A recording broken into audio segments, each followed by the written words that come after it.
कदम कदम बढ़ाएगा, खुशी के गीत गाएगा। दिल्ली चलो चलो Delhi, give me blood I promise you freedom. স্বাধীনতা কেউ কাউকে দেয় না, স্বাধীনতা ছিনিয়ে নিতে হয়। শুরু করছি উচ্চ মাধ্যমিক শিক্ষা সংসদের স্টুডিও থেকে। আমি ডক্টর সুরজিৎ কুমার ধর। আজকের বিষয় ভারতের স্বাধীনতা আন্দোলন, নেতাজি সুভাষচন্দ্র বসু এবং আজাদ হিন্দ ফৌজ। সুভাষচন্দ্র বসু, আমরা ভারতবর্ষের জাতীয় রাজনীতিতে সুভাষচন্দ্র বসুর ইতিহাসটাকে কিন্তু সঠিকভাবে জানিনি। আমার মনে হয় দীর্ঘ অধ্যাবসায়, দীর্ঘ সময় ছাত্রছাত্রীদেরকে পঠন পাঠনের কাজে যুক্ত থাকা, গবেষণাধর্মী কাজ করা, এবং সেই জায়গা থেকে আমার নজরে যেটা এসেছে, আমাদের এই বাঙালি সন্তান নেতাজি সুভাষচন্দ্র বসুর বোধহয় প্রকৃত মূল্যায়ন হয়নি। আমরা সর্বদাই দেখাই যে Netaji Subhas Chandra Bose Indian civil service দিয়েছিলেন, ইংরেজদের কাছে গোলামি করবেন না বলে তিনি ইন্ডিয়ান সিভিল সার্ভিস ছেড়ে দিয়ে চলে এসেছিলেন। না, ঠিক নয়। আমরা যেভাবে কবিগুরু সম্পর্কে বলি, কবিগুরু তিনি জাতীয় চেতনায় এতটাই সমৃদ্ধ ছিলেন যে ইংরেজদের দেওয়া নাইট স্যার উপাধি বর্জন করেছিলেন।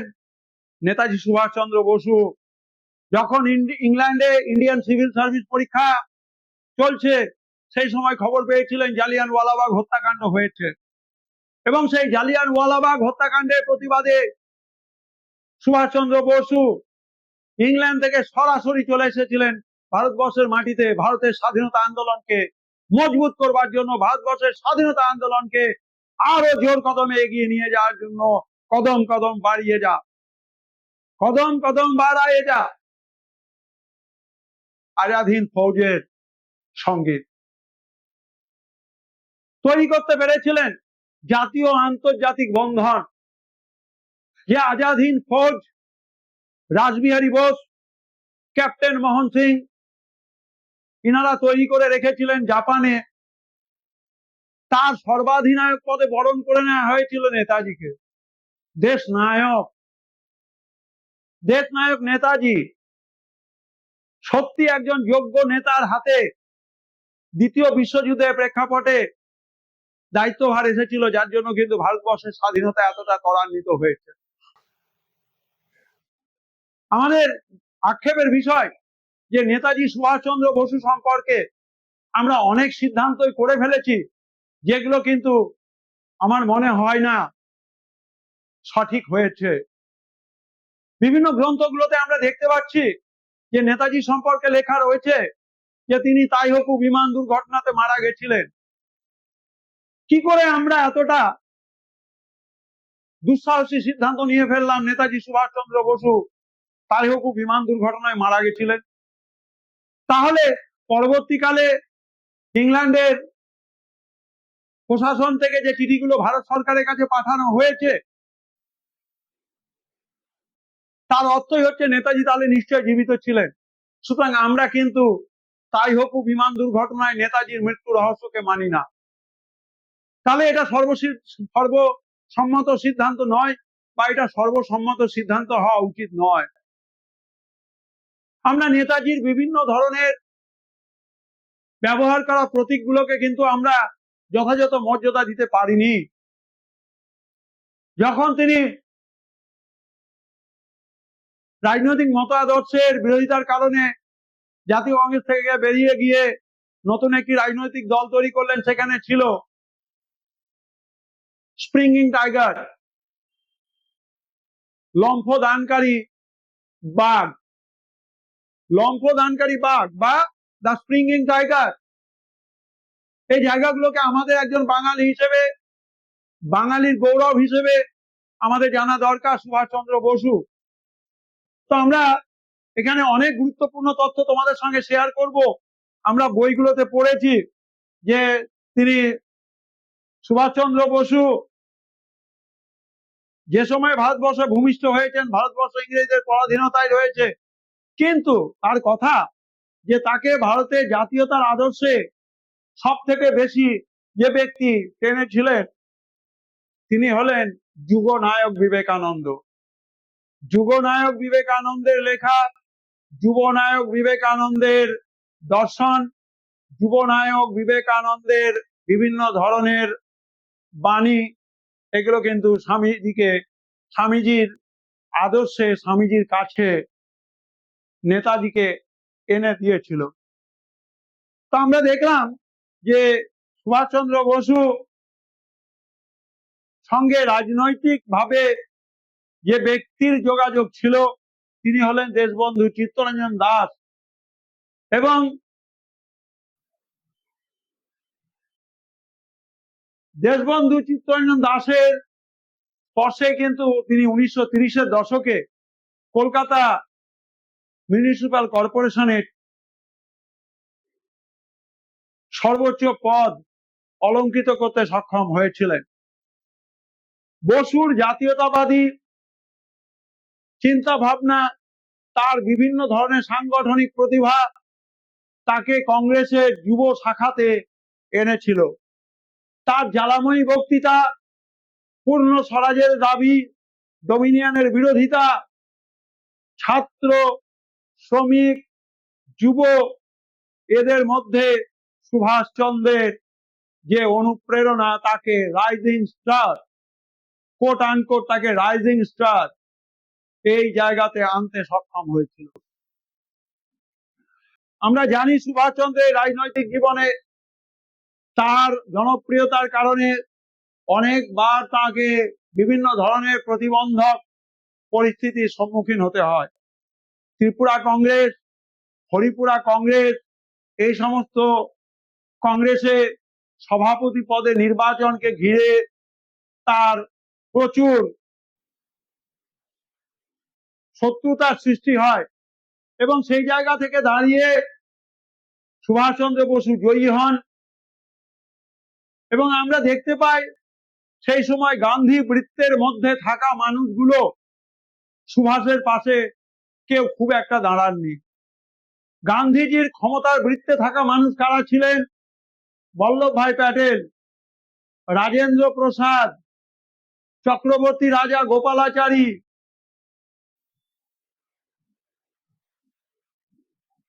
এবং আমাদের সুভাষচন্দ্র বসু যে জায়গা থেকে উঠে এসেছিলেন সেক্ষেত্রে তার জীবনে ছিল চূড়ান্ত সংঘাতময় পরিস্থিতি। এবং সুভাষচন্দ্রের উদ্দেশ্যই ছিল ভারত মায়ের পরাধীনতার মুক্তি, এবং তার জন্য তিনি গ্রেট এস্কেপ বা মহা নিষ্ক্রমণ ঘটিয়েছিলেন। আমরা মানচিত্রে দেখাচ্ছি, এটি আমাদের ভারতবর্ষের মানচিত্র, এটি হচ্ছে গোটা বিশ্বের মানচিত্র। খুব ভালোভাবে আমার প্রিয় ছাত্রছাত্রী এবং শিক্ষক শিক্ষিকাদের কাছে আমার সবিনয় নিবেদন, আমি আপনাদের জন্য পরিশ্রম করে এই মানচিত্রটি এনেছি এটা দেখানোর জন্য যে সুভাষচন্দ্র কলকাতার বাড়িতে অন্তরীণ থাকাকালে তার প্রত্যেকটি চিঠি শরৎ বসু লিখুন বা তার কোনো শুভানুধ্যায়ীর কাছ থেকে আসা চিঠি হোক, ইংরেজদের গোয়েন্দা দপ্তর চিঠিগুলোকে পড়তো। তাকে ঘরে নজরবন্দি রাখা হয়েছিল, তা সত্ত্বেও সুভাষকে কিন্তু আটকে রাখা যায়নি। আমরা পথের দাবি যদি পড়ি তাহলে সেখানে দেখব একটা কথা বলা হয়েছে, তাকে চেনাও শক্ত, ধরাও শক্ত। তাকে চেনাও শক্ত, তাকে ধরাও শক্ত। এই ব্যক্তি আর কেউ নন, তিনি হচ্ছেন নেতাজি সুভাষচন্দ্র বসু, যিনি বহু ভাষা জানতেন। ওখানে আমরা দেখতে পাই গিরিশ মহাপাত্রের চরিত্র, একটা কাল্পনিক চরিত্র। আমার মনে হয় সেই কাল্পনিক চরিত্র আর কেউ নয়, আমাদের স্বয়ং নেতাজি সুভাষচন্দ্র বসু। তা আমরা দেখতে পেলাম কলকাতার বাড়ি থেকে তিনি কোথায় গেলেন? গোমো স্টেশনে গেলেন। কিসে করে? কার করে গেলেন। সেই গোমো থেকে পেশোয়ার, সেটা হচ্ছে ট্রেনে যাচ্ছেন। পেশোয়ার থেকে কাবুল তিনি যাচ্ছেন রাস্তাতে, বাই রোড। কাবুল থেকে কিয়েল, মস্কো, বাই এয়ার।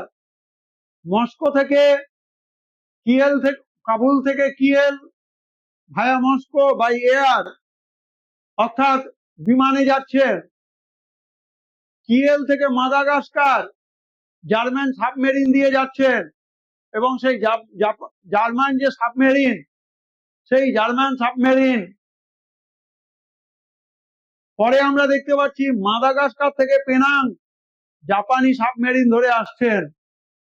এবং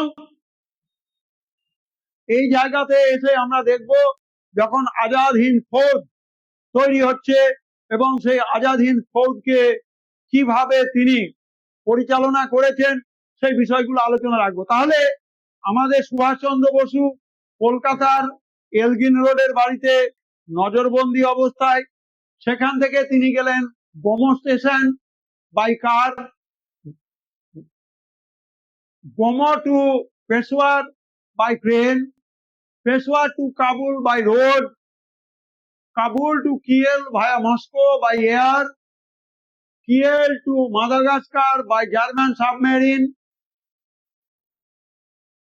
Madagascar to Penang by Japanese submarine।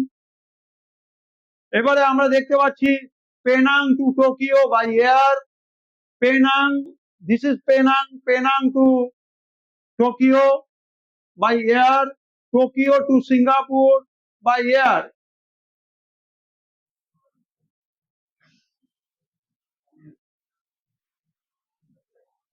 আমরা এই হচ্ছে নেতাজি সুভাষচন্দ্র বসুর আন্তর্জাতিক ক্ষেত্রে পৌঁছে যাওয়ার জায়গাটা বললাম।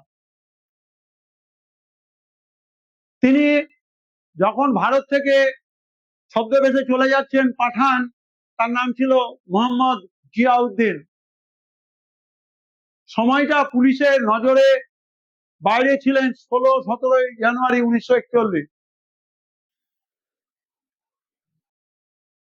কলকাতা থেকে জার্মানি যাওয়ার পথে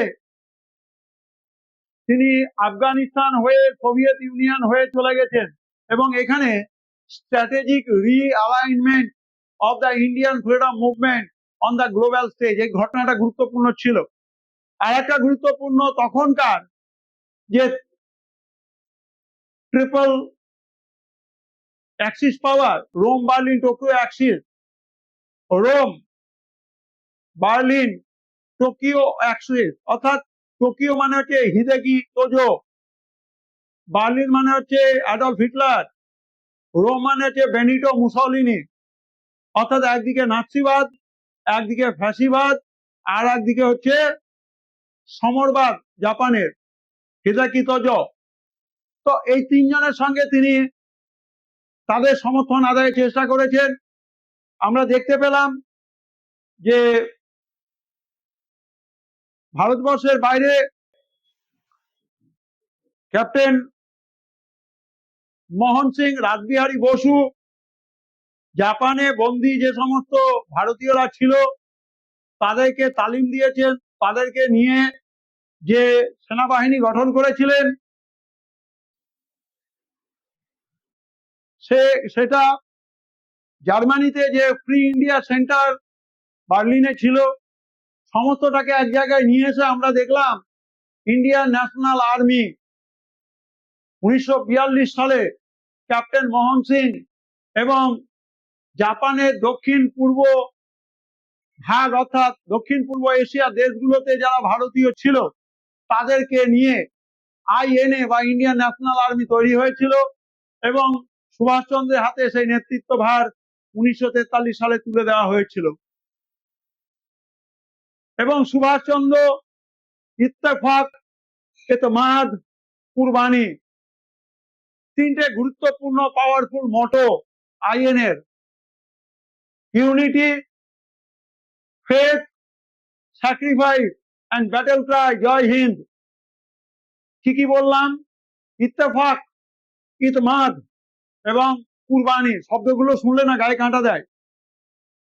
আমি কাকে কাকে অ্যানালিসিস করছি? নেতাজি সুভাষচন্দ্র বসু তিনি কিসের উপরে গুরুত্ব দিলেন? একতা, বিশ্বাস এবং আত্ম বলিদান।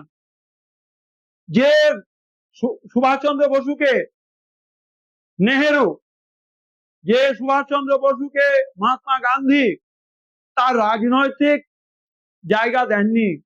সুভাষ তাদেরকে সব থেকে বেশি সম্মান দিয়েছিলেন। আজাদ হিন্দ ফৌজকে যখন তিনি পুনর্বিন্যাস করলেন, সেক্ষেত্রে ঝাঁসি রানী ব্রিগেড যেরকম ছিল, তেমনি গান্ধী ব্রিগেড ছিল, নেহেরু ব্রিগেড ছিল। আমরা এই নামগুলো জানি। গান্ধী ব্রিগেড মানে মহাত্মা গান্ধীর নামে, আজাদ ব্রিগেড মানে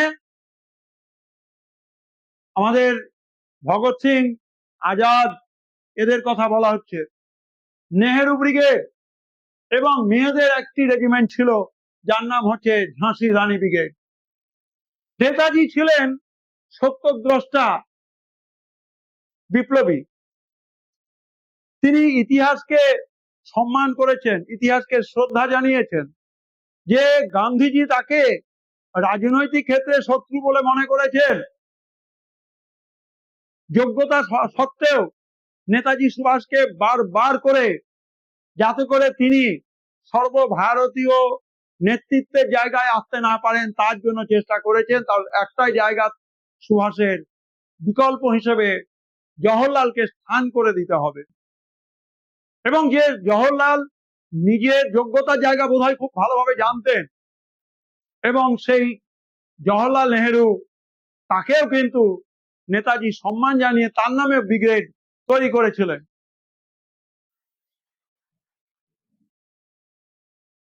আমরা দেখতে পাই 1857 সালে মহাবিদ্রোহের পর নেতাজির হাত ধরে প্রথম একটি আর্মড ইন্ডিয়ান ফোর্স তৈরি হয়েছিল,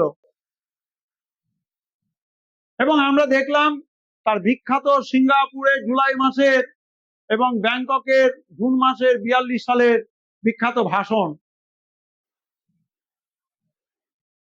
এবং সুভাষচন্দ্রের আজাদ হিন্দ ফৌজের ডাকে সাড়া দিয়ে, সুভাষচন্দ্রের ডাকে সাড়া দিয়ে ভারতবর্ষের সমস্ত স্তরের মানুষ তারা স্বতঃস্ফূর্তভাবে দান করেছিলেন, অর্থনৈতিক সংস্থান দিয়েছিলেন। এবং আমরা দেখতে পাই আমাদের যে ইন্ডিয়ান ন্যাশনাল আর্মি, তার বৈশিষ্ট্যগুলো কি ছিল? Multi regional, multi religious unity, অর্থাৎ এখানে কোনো অঞ্চল ছিল না, এখানে কোনো ধর্ম ছিল না। অঞ্চল ভেদে, ধর্ম ভেদে সবাই কিন্তু আজাদ হিন্দ ফৌজে এসেছিল একটা বাণীকে সামনে রেখে, ইত্তেফাক, ইতমাদ, কুরবানি, অর্থাৎ ইউনিটি, ফেথ অ্যান্ড স্যাক্রিফাইস। মহিলাদের অংশগ্রহণ। যদি তোমাদের কাছে প্রশ্ন জানতে হয় আজাদ হিন্দ ফৌজের কতগুলো বৈশিষ্ট্য লেখো। Multi regional, multi religious, inclusion of women, structural, organizational side, ideological motivation, symbolism and national pride. Subhas Chandra Bose মহিলাদেরকে এতটাই সম্মান দিয়েছেন যে তিনি ঝাঁসি রানী ব্রিগেড তৈরি করতে সক্ষম হয়েছিলেন।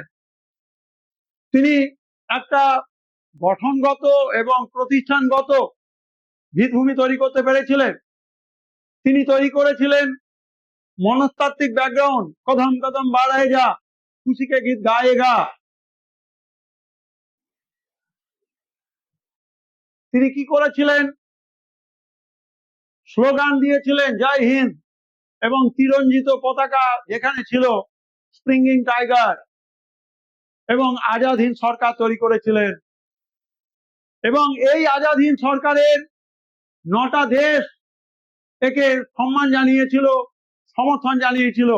এবং ভারতবর্ষের বুকে নেতাজি সুভাষচন্দ্রই কোন রাজনৈতিক ব্যক্তিত্ব যাকে আমরা পরাধীন ভারতবর্ষের প্রধানমন্ত্রী হিসেবে সম্মান দেব।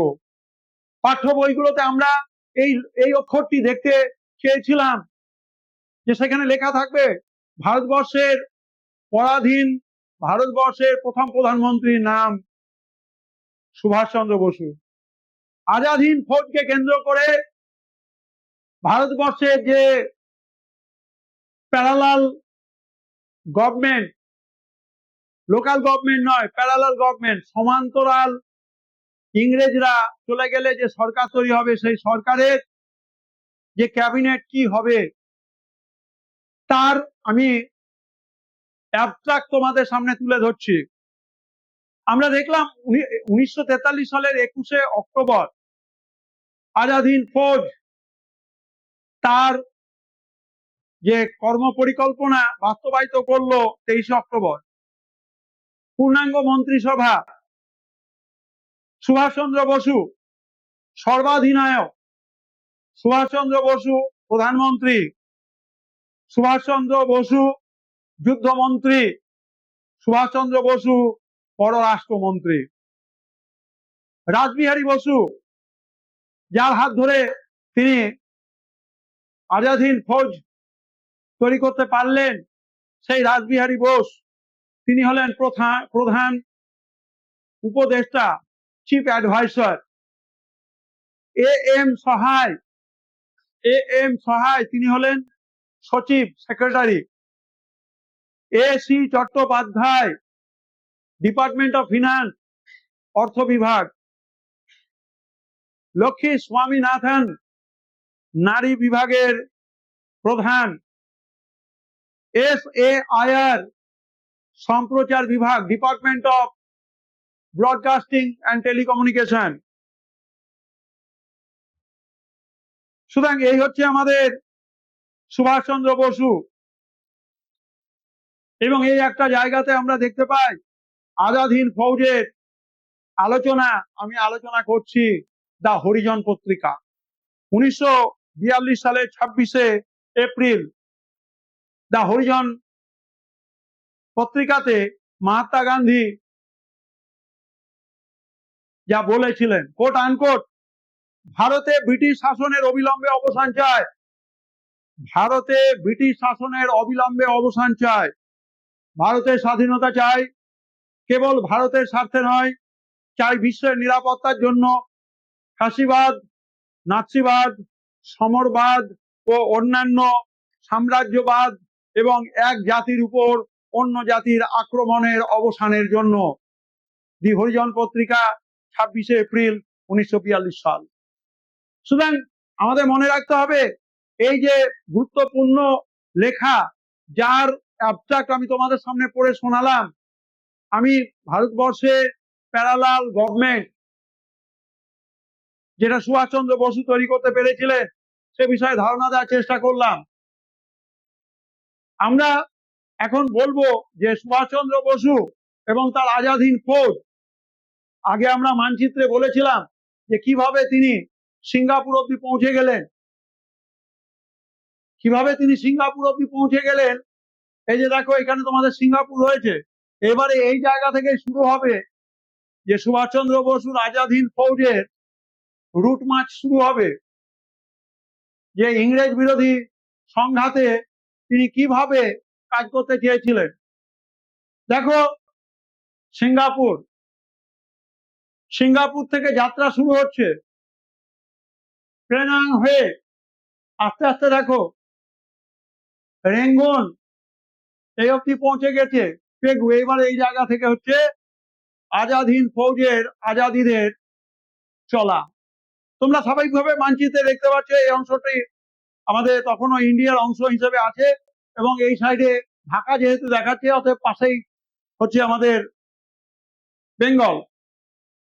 সুভাষচন্দ্রের সেনাবাহিনী এই জায়গা দিয়ে যাত্রা করেছিল, স্থলভাগ দিয়ে যাত্রা করেন, কারণ এই জায়গাটা ছিল পাহাড় ঘেরা, জঙ্গল এবং সমুদ্র। স্বাভাবিকভাবে ইংরেজদের বিমান, স্বাভাবিকভাবে ইংরেজদের গোয়েন্দা দপ্তরের সুভাষচন্দ্রকে নজরের মধ্যে আনাটা খুব অসম্ভব ছিল, এবং এইটাকে তিনি ওয়ার স্ট্র্যাটেজি হিসেবে তৈরি করেছেন। এই জায়গাটাকে ওয়ার স্ট্র্যাটেজি অর্থাৎ প্যারালাল গার্ড ওয়াল তৈরি করেছেন। একটি মেন যে ইউনিট, আজাদ হিন্দ ফৌজের মেন ইউনিট এইভাবে মার্চ করছে সিঙ্গাপুর, পেনাং, রেঙ্গুন হয়ে একটি অংশ চলে যাচ্ছে ব্রহ্মের পাশ দিয়ে ইম্ফল, কোহিমার দিকে। তাহলে স্বাভাবিকভাবে কি হলো, এখান থেকে যাত্রা শুরু করে এটি হচ্ছে একটি গার্ড ওয়াল, অর্থাৎ কোহিমা, ইম্ফল, এদিকে ব্রহ্মদেশ, এটা হচ্ছে একটা গার্ডওয়াল। আরেকটি হচ্ছে আরাকান ভ্যালি দিয়ে শুরু করে চট্টগ্রাম, ঢাকা, এই জায়গাটাকে ব্লক করে দিচ্ছে। তাহলে কি হলো, ইংরেজদের হেডকোয়ার্টার কোথায় রয়েছে? কলকাতাতে রয়েছে। স্বাভাবিকভাবে কলকাতা থেকে সৈন্য পাঠাতে গেলে প্রথমে এখানে একটা গার্ডওয়াল কাজ করছে। ঢাকা এবং কলকাতার মাঝখানে একটি করিডোর বা একটা গার্ডওয়াল আছে। দ্বিতীয় গার্ডওয়াল হচ্ছে পেগু, রেঙ্গুন, বার্মার এখানে। অর্থাৎ আমার বলার উদ্দেশ্য হচ্ছে, প্রাকৃতিক দুর্যোগ যদি না হতো এবং জাপান যদি আত্মসমর্পণ না করতো, তাহলে অবশ্যই তোমাদের মনে রাখা উচিত আজাদ হিন্দ ফৌজ নেতাজি সুভাষচন্দ্রের হাতে ইংরেজদের সেনাবাহিনী পরাজিত হতো। কিন্তু এটাকেই বলে আইরনি অফ হিস্ট্রি, ইতিহাসের নিয়তি। সেদিনে যদি জাপান পরাজিত না হতো, ইম্ফল, কোহিমা, ডিমাপুর এই জায়গায় যদি জাতীয় পতাকা উত্তোলনের পর যদি প্রাকৃতিক পরিবেশ খারাপ হয়ে না যেত, উপর থেকে ইংরেজদের বোমারু বিমান যদি আক্রমণ শুরু না করত, বিভিন্ন ধরনের যে পাহাড় অরণ্যের সংক্রামক যে কীটপতঙ্গ রয়েছে তার আক্রমণ যদি না হতো, তাহলে হয়তো আজাদ হিন্দ ফৌজের হাতে ইংরেজদের সমুচিত পরাজয় হতো। তো আমরা দেখলাম যে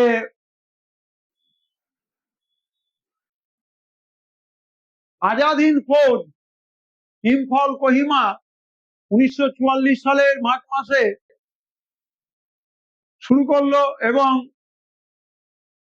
আমি বললাম যে প্রাকৃতিক দুর্যোগ, প্রচুর বৃষ্টিপাত,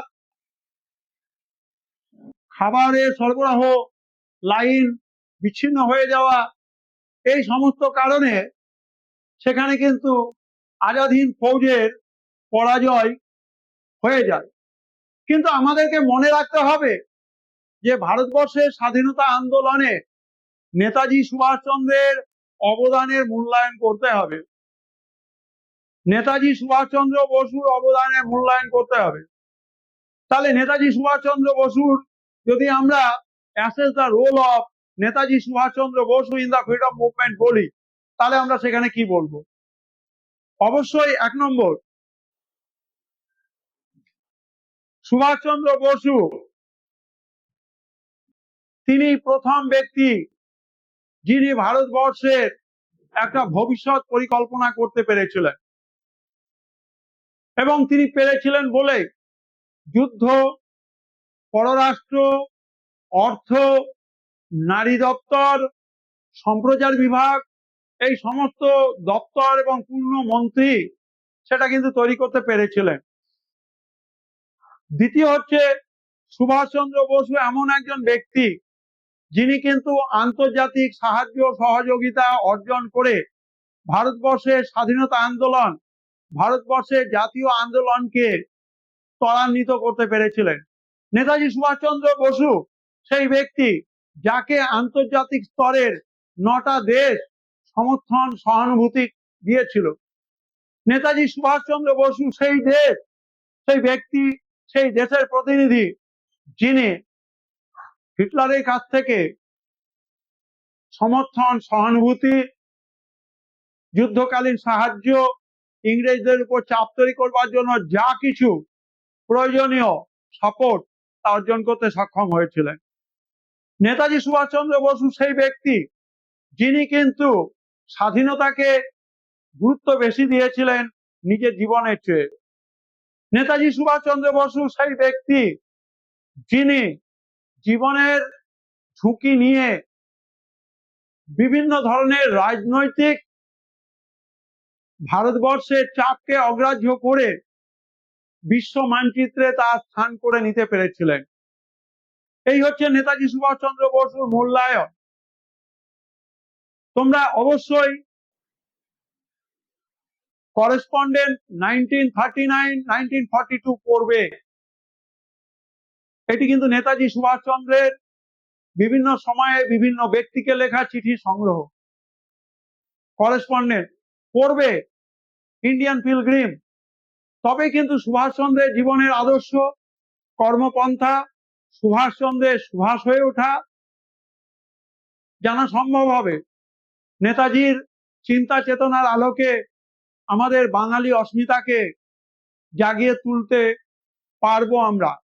সুতরাং ভারতের জাতীয় আন্দোলনে নেতাজি সুভাষচন্দ্র বসু এমন একজন ব্যক্তি যিনি কিন্তু সক্ষম হয়েছিলেন। পরবর্তীকালে আমরা দেখতে পাই যে আজাদ হিন্দ ফৌজের সেনানীদের বিচার প্রক্রিয়াকে কেন্দ্র করে কলকাতা লালকেল্লাতে ছোট্ট একটি ঘরে বিচারের কাজ শুরু হয় এবং আমরা দেখতে পাই যে যুদ্ধ পরবর্তীকালে 1946 সালে নৌবাহিনীতে বিদ্রোহ হয় এবং সেই নৌবাহিনীর যে বিদ্রোহ, সেখানে তলোয়ার জাহাজে বিদ্রোহ হয়েছিল, সেখানে খাবারের মানগত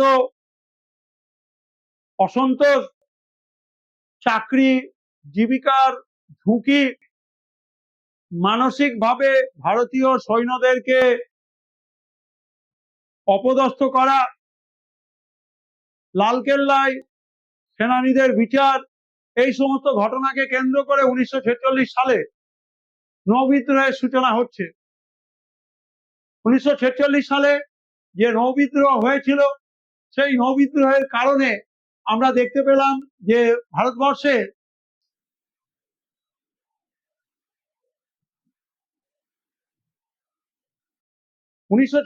সালে যে নৌবিদ্রোহ, সেই নৌবিদ্রোহে আমাদের রশিদ আলী তার বিচার প্রক্রিয়াকে কেন্দ্র করে কলকাতাতে বিশাল বড় ছাত্র আন্দোলন ঘটেছিল। 12ই ফেব্রুয়ারি তারিখে রশিদ আলী দিবস পালন করা হয়। ছাত্ররা কলেজ স্ট্রিট থেকে ওয়েলিংটনের দিকে যাত্রা করে এবং ইংরেজরা সেখানে বর্বর শক্তি দিয়ে এই ছাত্র আন্দোলনকে মোকাবিলা করার চেষ্টা করে এবং এই ছাত্র আন্দোলনের হাত ধরেই আমরা প্রচুর বামপন্থী নেতাকে সামনে আসতে দেখি। আমরা দেখতে পাই গৌতম চট্টোপাধ্যায়ের মতো যিনি নিম্নবর্গের ঐতিহাসিক, তিনি উঠে এসেছিলেন। তোমাদের বিশেষভাবে বলতে চাই যে আমাদের যে পশ্চিমবঙ্গ ইতিহাস সংসদ, সেই ইতিহাস সংসদের এক সময়কার প্রতিষ্ঠাতা ব্যক্তিত্বের নাম হচ্ছে গৌতম চট্টোপাধ্যায়। ছাত্র জীবনে আমরা এখানে অনেক ইতিহাসের গবেষণালব্ধ বিষয়কে নিয়ে লেখালেখির সুযোগ করতে পেরেছি, যেখানে কিন্তু রশিদ আলী আমাদের কাছে একজন গুরুত্বপূর্ণ ব্যক্তিত্ব ছিলেন এবং এই রশিদ আলী দিবসকে কেন্দ্র করে আমরা ছাত্র আন্দোলনকে ভারতবর্ষে পরিব্যাপ্ত হতে দেখি। ছাত্র সমাজের আইডেন্টিটি আস্তে আস্তে ভারতবর্ষে জাতীয় রাজনীতিতে প্রকট হতে শুরু করে এবং যে ছাত্র রাজনীতি, ছাত্র আন্দোলনেরই কিন্তু একটা গুরুত্বপূর্ণ মুখ ছিলেন আমাদের নেতাজি সুভাষচন্দ্র বসু। তাহলে এই পর্যন্ত যে আমরা আলোচনাটা করলাম, এই পর্যন্ত আলোচনাতে আমাদের উঠে আসলো যে আজাদ হিন্দ ফৌজ ভারতের স্বাধীনতা আন্দোলনের জন্য কি ধরনের অবদান রাখতে পেরেছিল। আজাদ হিন্দ ফৌজের বিভিন্ন যে দিকগুলো আলোচনা করা হলো, এবারে আমরা এখানে আসছি, সেটি হচ্ছে ইংরেজরা বুঝতে পেরেছিল যে তাদের সময় প্রায় শেষের দিকে, সুতরাং তারা মাউন্টব্যাটেনের পরিকল্পনা মাউন্টব্যাটেনকে পাঠিয়েছিল এবং সেই মাউন্টব্যাটেন ভারতীয় নেতা জওহরলাল নেহেরু, সর্দার বল্লভভাই প্যাটেল, মোহাম্মদ আলী জিন্না এদেরকে নিয়ে বসেছিলেন এবং ভারতবর্ষের ইংরেজরা চায়নি ভারতবর্ষকে অখণ্ড রেখে ভারতবর্ষ ছাড়তে। তারা ভারতবর্ষের মাটিতে ক্ষত রেখে গেলেন। তারা ভারতের ভৌগোলিক বিভাজন করলেন। পাঞ্জাব, বাংলাতে একই রকম একটি বিভাজনের খেলা খেলে দিয়ে গেলেন। এখন মাউন্টব্যাটেনের পরিকল্পনাতে কি বলা হলো, মূল বিষয় কি? বাংলা পাঞ্জাবের বিভাজনের প্রস্তাব, সিন্ধু অঞ্চল, উত্তর পূর্ব সীমান্ত অঞ্চল, উত্তর পশ্চিম সীমান্ত অঞ্চল, এদের জন্য নতুন সংবিধান সভা। আসামের কথা বলা হলো, নৃপতি শাসিত যে রাজ্যগুলো ছিল তার কথা বলা হলো, একটা আন্তর্জাতিক সীমারেখা কমিশনের কথা বলা হলো, যার হাত ধরে আমরা পরবর্তীকালে র্যাডক্লিফ লাইন, ম্যাকমোহন লাইনের কথা দেখব। ইন্ডিয়া অফিস বিলুপ্ত করে দেওয়ার কথা ঘোষণা করা হলো এবং ডোমিনিয়নের পরিবর্তে কমনওয়েলথ অথবা স্বাধীনতার কথা বলা হলো। এবং মাউন্টব্যাটেন অ্যাওয়ার্ড, মাউন্টব্যাটেনের এই ঘোষণা, সেই মাউন্টব্যাটেনের ঘোষণা অনুযায়ী ক্ষমতা হস্তান্তর হলো এবং এই বিভাজনকে বাস্তবায়িত করার জন্য স্যার র্যাডক্লিফের নিয়োগ ঘটলো এবং স্যার র্যাডক্লিফ তিনি পাঞ্জাব এবং বাংলার জন্য বাউন্ডারি তৈরি করলেন এবং তার এই বাউন্ডারি সংক্রান্ত প্রতিবেদনের নাম র্যাডক্লিফ ঘোষণা এবং 17ই আগস্ট 1947 সালে ঘোষিত হলো র্যাডক্লিফ লাইন। এবং সেই র্যাডক্লিফ লাইনের হাত ধরে আমরা দেখলাম যে আস্তে আস্তে আন্তর্জাতিক সীমানা বিভাজন রেখা হয়। তোমরা দেখতে পাচ্ছ যে আমাদের এই যে বিভাজন রেখাগুলো রয়েছে, ঠিক আছে, এই অংশটি হচ্ছে ইন্ডিয়া, মানে আমি এই জায়গাটার কথা বলছি, এইভাবে যেগুলো আমাদের আছে রং, যেহেতু এটি ব্ল্যাক অ্যান্ড হোয়াইটে রয়েছে তোমাদের একটু জুম করে দেখে নিতে হবে। এই অংশটি হচ্ছে আমাদের পাকিস্তান, এটা হচ্ছে পার্টিশন প্রভিন্স, যে জায়গাগুলোকে ইস্ট পাকিস্তান, ওয়েস্ট পাকিস্তান করা হয়েছে। র্যাডক্লিফ লাইন অর্থাৎ এই যে মোটা দাগ, এই মোটা দাগটা হচ্ছে র্যাডক্লিফ লাইন। সুতরাং তোমরা এইভাবে ধারণাটি পরিষ্কার করে নেওয়ার চেষ্টা করো যে partition and independent, partition and independent 3রা জুন 1947 সাল মাউন্টব্যাটেন পরিকল্পনায় ভারতকে দুটো ডোমিনিয়নে ভাগ করা হলো, ভারতবর্ষ, পাকিস্তান। ভারতীয় স্বাধীনতা আইন জুলাই মাসে 1947 সালে প্রণয়ন করা হলো। ভারত স্বাধীনতা লাভ করলো।